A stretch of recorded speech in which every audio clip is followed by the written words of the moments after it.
ఈడున్నాడమ్మా నిన్నే చూపడానికి, రేయి ఉన్నాదమ్మా కలలో నిన్నే చేరడానికి.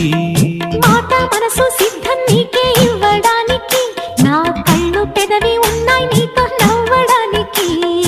ఏనాడు చూశాను రూపురేఖలు, ఆనాడే రాశాను చూపులేఖలు. ఏ రోజు లేవమ్మా ఇన్ని వింతలు, ఈ వేళ నా ముందు ప్రేమ పుంతలు. 7 వింతలను మించే వింత మన ప్రేమే